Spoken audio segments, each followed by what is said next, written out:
சினிமால லட்சத்துல ஒருத்தன் தானே ஜெயிப்பான், மத்தவள பிச்சை தாண்டா இருப்பான். இவ்வளவு நாளா ஃப்ராட் பண்ண, ஆனா இன்னைக்கு படம் எடுக்கிறக்கா வாத்தியாரே கொலை பாத்தீங்க.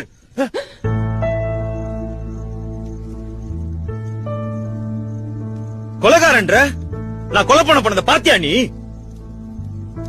ஆமையா, நான் ஃப்ராடு தான். எதனால? உன்னாலயும் முட்டாள்தனமான கண்டிப்புனாலையும். சின்ன வயசுல கதற ஸ்கூல்ல கொண்டு போய் விட்ட. இப்ப வரைக்கும் படிப்புன்னு கதற விட்டுட்டு தானே இருக்க.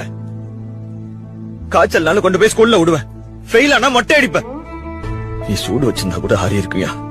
ஆனா மேக்ஸ் மொட்டை, சயின்ஸ் மொட்டைன்னு ஊர்ல எல்லாரும் கிண்டல் பண்ணது, அந்த வழி இன்னும் ஆறாமதாயா இருக்கு. சைக்கிள்ல கீழே விழுந்தா ஓடி வந்து முதல்ல சைக்கிளை தூக்குவேன்.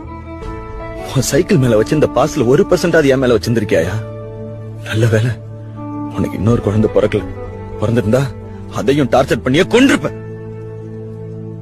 நானும் அவன் இன்ஜினியரிங் சேர்க்க சொன்னேன். அது வேணாம் தானே நான் கையை உடைச்சுக்கிட்டேன்.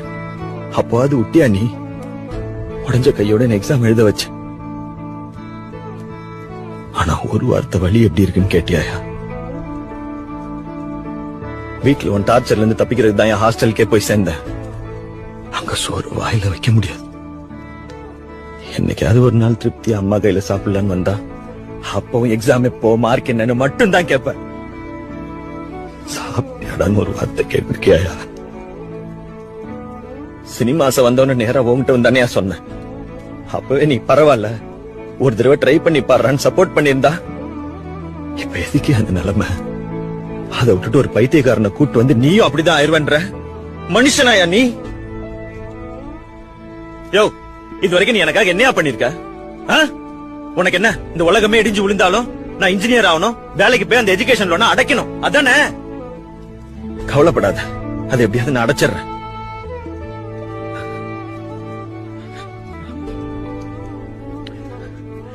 யோ, நீ சினிமால தோக்குற 99,999 பேரை மட்டும்தான் பாக்குற. ஆனா நான் ஜெயிக்கிற ஒருத்தனை தான் பாக்குறேன்.